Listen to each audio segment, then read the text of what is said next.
meet you, Cody. Hi, Sandra. How are you? I'm so glad to see you. Thank you for coming. Hi, everybody. Great. We ready to get started? Yep.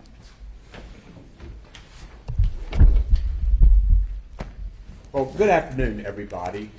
Look forward to this roundtable discussion about a critical issue, not only to the people of North Carolina, but the people of this country: affordable, accessible health care. This has been a priority for me. In fact, when I was governor, we worked on 3 areas that we believe made a real difference in the cost to everyday families. One, obviously, working closely with Cody Kinsley and many others across this state in a bipartisan coalition, we worked to get health care to 675,000 more people as we were able to expand Medicaid in our state.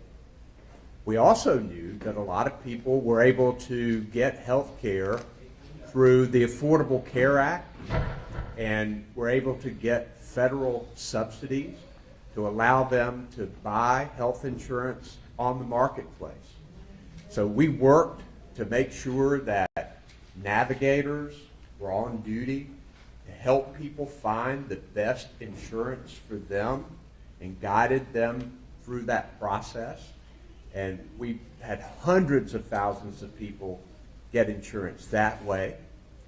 And then one of the things that we found out, I'll never forget giving the first Medicaid expansion insurance card to Penny in Charlotte, but she, like many other people who finally got health insurance, had already amassed thousands and thousands of dollars of medical debt that were judgments against them that prevented them from getting a credit card, prevented them from trying to buy a home, hurt them in so many ways. And working with Secretary Kinsley, we were able to get all 99 hospitals in North Carolina to agree to wipe $4 billion in medical debt off of the books for about 2 million North Carolinians. And then in the future, automatically enroll qualified people for charity care instead of them having to try to find out about it themselves and applying for it. Now, I'm running for the U.S. Senate because I'm concerned about the cost that everyday families are feeling right now. Groceries are higher, utilities are higher, rent is higher, child care is higher and harder to find. And now we're seeing the cost of health care significantly increase or either be eliminated by the big, beautiful bill that has just passed. My opponent, Michael Watley, says that he would have voted for the big, beautiful bill in a heartbeat. We're here to talk a bit about what's going to happen to everyday people because of the big, beautiful bill. The first thing we know that is going to happen is going to be a shock to a lot of North Carolinians in the next couple of weeks. They're about to get notice that their health insurance premiums are going through the roof because insurance companies are raising their premiums on top of federal subsidies not being renewed by Congress in this big, beautiful bill. And we're going to see probably close to 900,000. I'm going to let Secretary Kinsley speak in a moment, but a lot of people are going to find their premiums increasing hundreds of dollars a month, some of them thousands of dollars a month. And many people are going to say, I cannot afford it. Particularly healthy people. They will become uninsured. Here's what happens when people become uninsured. People who have to get treatment at a hospital or a doctor and can't afford to pay for it, guess who pays for it? everybody else. So having uninsured people in our state costs every family in North Carolina money and increases their cost yet again. We're also seeing cuts to Medicaid, and Medicaid expansion itself is in danger. We saw our current U.S. Senator, Tom Tillis, argue on the floor of the U.S. Senate against the big beautiful bill, saying, what am I going to tell these hundreds of thousands of North Carolinians who just got insurance? What am I going to tell them when their insurance gets taken away? So we know that close to 15 million people across the country, because of these various provisions in the big beautiful bill, are going to lose their health insurance. It's wrong. We need to let the public know about this, particularly with the impending problems we're seeing. Secretary Kinsley not only has worked in this arena, helped us pass Medicaid expansion and help remove medical debt and help people navigate the marketplace, but now you've been observing what has happened with the big beautiful bill. You've done some analysis. How about give us a few thoughts, Secretary Kinsley, about what you're seeing out there? Well, thank you so much, Governor, and deeply appreciate your long leadership on working to make healthcare more affordable for everyone and to make people healthier. And I think that's the place to start. I mean, foundationally, what drives healthcare costs for so many is the need to go to the hospital in the first place. And everything that I know you did as governor was to try to promote access to healthcare in a way that was preventative and to drive health. And what I'm so worried about the big beautiful bill is that it really rips people away from that preventative care and the opportunity, right? People will go to the hospital no matter what when they get sick, and those costs will impact all of us. Let's just start with some facts. So over 1 million people in North Carolina get their health insurance through healthcare.gov. They log on, between November and January every year. They pick out their plan. And let's think about who those people are. By and large, they're folks that are employed. 44% of small businesses don't offer health insurance for their employees. And so to be able to get access to coverage, they get it through the ACA marketplace. Almost every single one of those people get a subsidy, 96% in North Carolina. And so with the subsidies expiring, that means everybody is going to see their price go up, either because they've lost the subsidy or because healthcare costs are driving up for everyone, and now more people are going to show up for uncompensated care. Some estimates are over $650 on average is what people can expect the premium to go up. But it's actually much worse for people that are more likely to go to the doctor. So an individual who's 60 years old, working perhaps as a teacher, making about $60,000 a year at the end of their career, they're going to pay up to $7,000 more for coverage. Now, if you're one of those people, you're probably not keeping your coverage. You're going to drop it. We expect to see 250,000 people. So 25% of the folks on the ACA plans right now just drop coverage because they simply can't afford it. Here in North Carolina, we're going to see the brunt of that in rural communities. See the highest increases in counties like Dare and Transylvania, where we already have rural access issues, and now more of the providers in those communities will have people walking through the front door with no way to pay. And if you're a business and you have people coming in the door that have no way to pay, you close. And so this is going to impact our provider community as well. And Governor, as you said, that's starting in January. And so I'm very worried about this ticking time bomb of healthcare costs for individuals right around the corner. But looking down the road, we see the impacts on Medicaid, a potential another 250,000 people losing coverage because of onerous work requirements, making really not work requirements as much as there are paperwork requirements. We already know the vast majority of people on Medicaid are either working or they are providing care for a loved one and they can't work, and now we're going to push them through a lot of checks and balances to try to do that, which is already a really cumbersome process for people that are working. So I'm really concerned about the impact and the direction that we're headed, and in the end we're going to pay for it no matter what. We're just going to pay for it for sick folks and a lot of lost lives.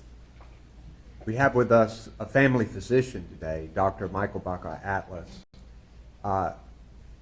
Michael, can you tell us a bit about how you think this big, beautiful bill will affect your patients, particularly those who get their care through the Affordable Care Act and Medicaid expansion? We have like 5 or 6 hours to go over this right now. Like how much, how much time, how many patients. I am extremely worried and concerned from the perception of the tax credits and Medicaid expansion. And thank you, I mean, I'm able to do my job. I work with fairly underserved individuals here in Wake County, those with serious mental illness, substance use disorders. Half of our practice has Medicaid, and so I'm extremely concerned about what that's going to look like, especially from the side of prevention, thinking what will happen as more people go to the hospital, inappropriate use of those systems. Cost is a major concern from a systems level perspective, but for patients, I am not going to be able to do the things that I've been able to do, which is offering life-saving medications for our patient population, whether that is for substance use or for general primary care concerns like high blood pressure, diabetes. Folks just won't be able to afford those treatments and those modalities. Have you heard from some of your patients? I mean, are they even aware this problem's coming yet? You know, had you, Governor, asked me that, maybe a year ago, I would have said nobody is talking about their healthcare coverage maybe in that way. I've had almost every day that I'm in clinic, patients are voicing concerns, which surprised me. It was actually pretty shocking that people are paying attention very closely to what's going to happen. And it's very difficult to sit across from them and say, I'm not sure what is going to happen. What are we going to do with the several years that we've been sort of improving your treatment and your overall care? It's been very challenging, and it's been interesting to see people really paying close attention to that. How's this going to affect you as a provider? Well, I hope I still have a job. No. I mean, in all seriousness, it's the Medicaid expansion, the tax credits, it just makes my job easier. I'm able to provide the appropriate care for the patients that we serve, and things are going to be more difficult. There will be patients who simply can't afford to come back, and we will lose patients who we have been able to incorporate into the work that we do, and just across the state in general, patients that are being served in rural areas that had never received care in that same way. I'm very concerned about where those individuals are going to go, and what I know is that it'll be fragmented care. They won't have continuity of care. They won't have access to preventable care, and from there we just know, costs are going up. The quality will continue to go down, which I think is overall my biggest concern is as cuts are made, quality just goes down tremendously. We have Cassandra Brooks with us, who is the head of Little Believers Child Care Academy.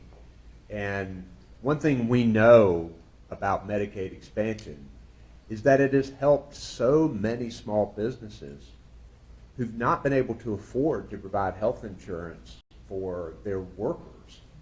And it's because they fell into that income category where they were working hard and making too much to qualify for regular Medicaid, and they didn't quite fit in and make enough to qualify for the federal subsidies under the Affordable Care Act. So Medicaid expansion has plugged a real hole for a lot of small business employees.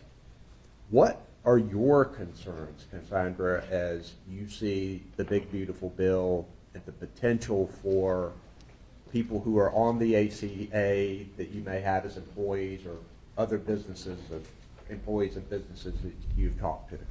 Yes, Governor Cooper, I am deeply concerned. I know this was my God-given mission. We worked together to pass Medicaid and have over 675,000 North Carolinians insured now, and it will continue to be my mission. We do not need to take steps backwards.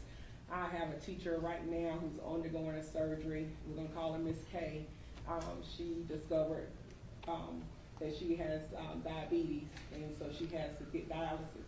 This teacher comes to work every day, an amazing teacher, works with my NC pre-K class, amazing, and she's had to go through different surgeries. She has to get dialysis for ports and just numerous things. But this is a person who works each and every day. And so that's why we continue to fight and tell the story. Also, one of the reasons that brought me to this is, many of you know, I've lost 2 teachers. Recently I had lost Miss Brenda Purnell. She was not able to afford health care. She was an amazing teacher. She was our infant room teacher. She worked in child care like over 16 years. She was a lady who came to work every day, did her job, but she just could not afford it. She was a mom to 3 boys, and unfortunately, she knew that she had high blood pressure, but she was unable to go to the doctor and could not afford it. And so she would do self-treatment at home with, home remedies, but of course that is really not the answer. And so she couldn't afford medication, she couldn't afford to go to the doctor, and unfortunately, she lost her life due to a preventable condition. And I said, nobody should have to lose their life due to a preventable condition just to a 30-minute doctor's visit and a prescription for blood pressure pills or what have you to meet their needs. We really have to. Sandra, I remember sitting in a circle in the little chairs there with your other teachers talking about her and how much they loved her and how frustrated they were that she would come and talk about all these home remedies for blood pressure that she was doing and ended up dying of a stroke when she would have fallen in that area for Medicaid expansion had it expanded by that time. And it's just one of those things where these are the very people who are looking after our children during the day when parents are working, providing that early childhood education, really doing the Lord's work, in my opinion, as I've told many of them. And they should be able to have health insurance. And here we are now with a bill that's been passed where instead of making sure they are taken care of, we give tax cuts to billionaires, and you're shaving off so that you're probably going to have millions of people who get kicked off of Medicaid because of all of this red tape that because we want to fight waste, fraud, and abuse, and I do too. We absolutely have to do this, but this bill is not designed to do that. This bill is designed to intentionally make it more difficult for people who are working and are qualified to get signed up because of all of the requirements. And the Independent Budget Office looked at this and knew that a lot of these people who are working and looking after their families, everybody's been to the doctor. You know how complex all of these forms are, and everybody's dealt with insurance, and they've made it so much harder with all of these new rules that so many people who are working and deserve to have their health insurance and qualified are going to get kicked off. And that doesn't have anything to do with waste, fraud, and abuse. And that is what is so frustrating about this, because they are not telling the truth of what they're doing. They're creating this money so they can give the tax breaks to the people who don't deserve it. And that is wrong on multiple levels. This bill is intended to obviously kill people. That's how I look at it. Yeah. Just like what happened to Miss Brenda, unfortunately, like my teacher now that's going through dialysis. Unfortunately, if this happens in the next few weeks, she may not be able to continue her dialysis care, and we know what that will mean. Yeah, for sure. Meredith, thank you for being here. I know that you have a child with special needs and is on Medicaid and has cerebral palsy issues, and there's so many more parents who are like you out there that I know you are aware of. First, thank you for standing up and doing something like this, because I know it's hard. But tell us your concerns about this bill. I'm concerned because not only will my child be impacted, it'll impact my family, it'll impact our friends, it'll impact other families that I've met. Yes, my child has cerebral palsy, and she is amazing and wonderful. And people, the first thing they see is she's in a wheelchair. That shouldn't define who she is. cerebral palsy doesn't define who she is. But unfortunately, it always has. Healthcare is unbelievably important for our family. She was born 28 weeks premature, at 28 weeks, and suffered a brain bleed, which is what led to her having cerebral palsy, but also caused her to have hydrocephalus, which is a danger to her as well.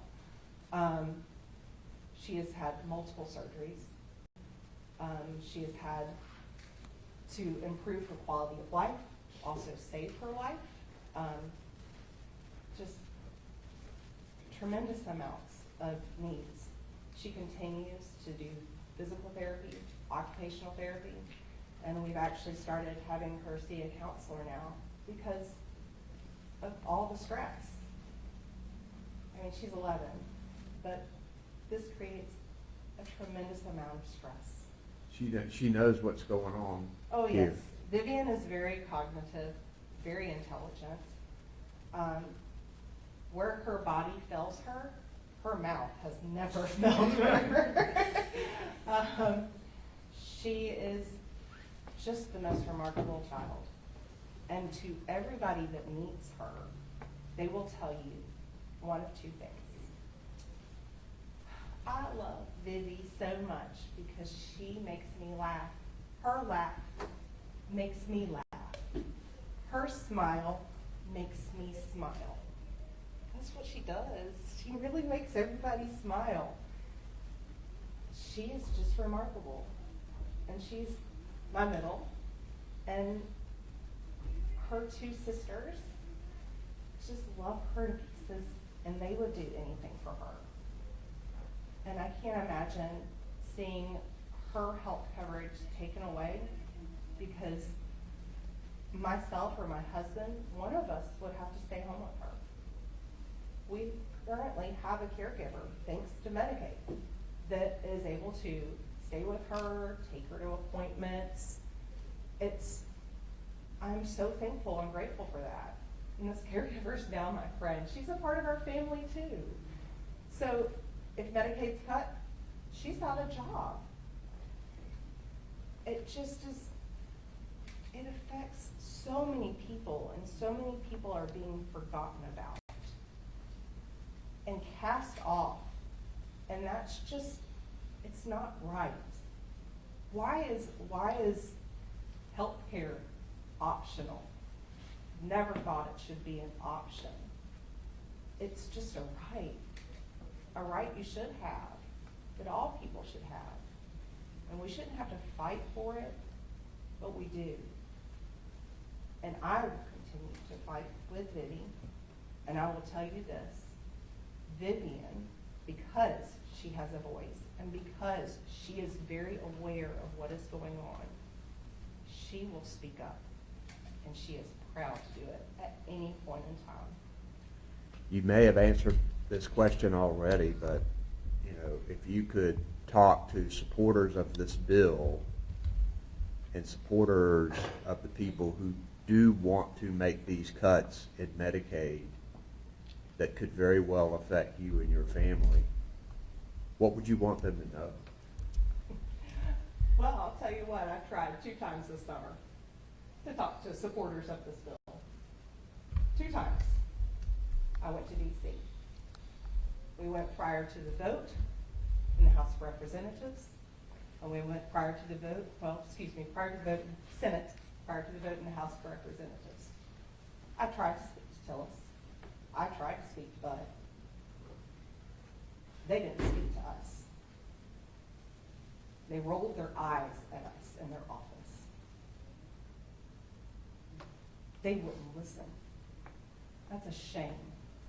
We are their constituents. And it's sad that we can't share those things with them because they're just concerned about what's lining their pockets. That's exactly how I felt. I felt like my daughter was not worth their time, and she very much so is. One thing we know is that Washington, D.C. is broken. It is absolutely chaotic and broken. It's one of the reasons that I'm running for the United States Senate. Cody, things that you've heard here, thoughts about how we can put this together and let Congress know and do anything we can to get this thing turned around before crisis after crisis hits these families, hits these small businesses, hits these doctors' offices. What are some of the things that come to your mind listening to this? Well, first and foremost is that that this shouldn't be as complicated as we've made it. Right? We've heard the stories, Merida, Dr. Baca Atlas, Cassandra. I mean, it's simple. People want to be able to get the preventative care that they need. They want to be healthy, and they don't want to have a bunch of surprise bills on the other side of it.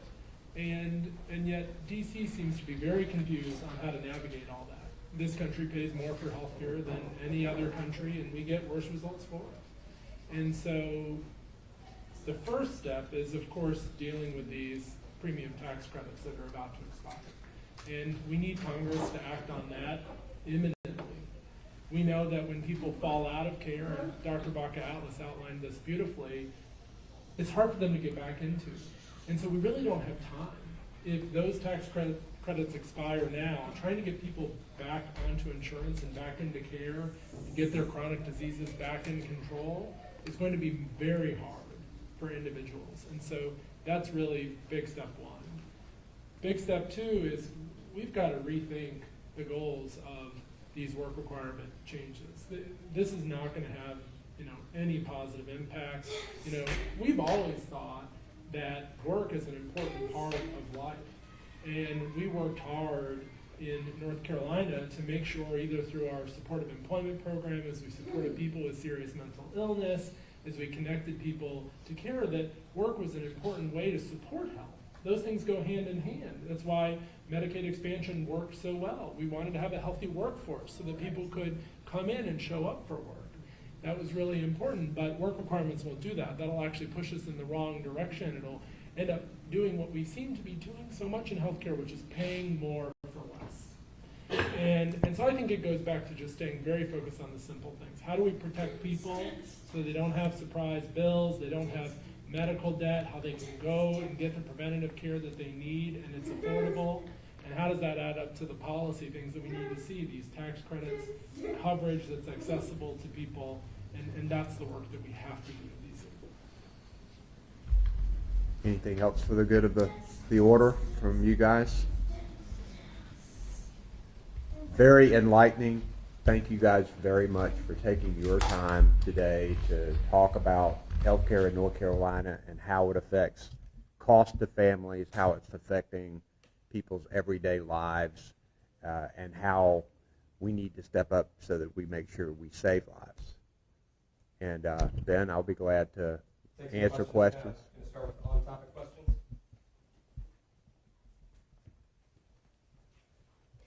Hi, Governor Cooper. Monica Casey, WRAL. President Trump campaigned on cutting federal spending on things like Medicaid, and North Carolina voted for him. So isn't this what people want in North Carolina? What's your response to that? The president said he wasn't going to touch Medicaid. So what they've decided to do is to give tax breaks to the wealthiest and to the billionaires and millionaires. And to get that money to do it, they have in fact not only touched Medicaid, but taken a sledgehammer to it. And not only that, but the Affordable Care Act. Different ways that millions of Americans are going to get health insurance. And they have disguised it by saying they're going after waste, fraud, and abuse, which we all agree. But any independent person who looks at this bill, that's not what's going to happen at the end of the day. What's going to happen is that people who qualify, who are working, and should otherwise get it, are going to get kicked off. Any more on-topic questions? Governor Cooper, we're obviously seeing some of the shortfalls that we're going to see Medicaid, rural hospitals as a result of this bill. What we're seeing is that states are going to have to try and step up and backfill some of that money, and General Assembly is going to have to be considering that in the coming weeks. You're obviously intimately familiar with the state's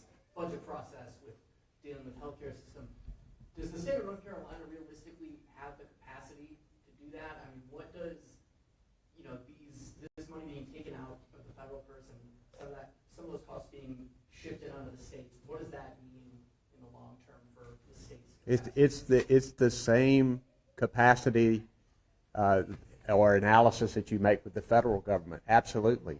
North Carolina could stop giving tax breaks to the very wealthiest at the income level and use that money to make sure that money is appropriated for Medicaid that is needed right now. That's the fight that's going over right now. People are going to hurt if those cuts go through. So they could make a change in their tax structure where the middle class, the working people, get the tax cuts. The richest people don't really need tax cuts. They can do the same thing. It's one of the reasons I want to go to Washington, because we do need significant federal help in order to make health care work in North Carolina. And when they back up, that causes real problems. People lose their lives, people lose their livelihood, and people are going to get hurt because of this. And it's about to start. Any other on-topic questions? Any other folks have questions here? Sorry, only got time for one apiece. Governor Cooper, we're coming up on the 1-year anniversary of Hurricane Helene here in Western North Carolina. You're obviously an office when that hit. You're wanting to go to Washington. I'm curious your evaluation of how Congress and the administration have responded to this crisis. Have they done enough for Western North Carolina over the past year? No, they have not done enough. We're coming up on the year anniversary. They've only provided about 9% of the damage. Look, rebuilding homes, roads, bridges, water system, it's complex. But writing a check shouldn't be. And my opponent, Michael Whatley, has been named by the president as Federal Western Recovery Czar, and he has failed in his duty to try to help make sure that Western North Carolina needs to get the money, gets the money it needs to recover. All right, thanks, guys. All the time we got. All right, thank you. Thanks, guys.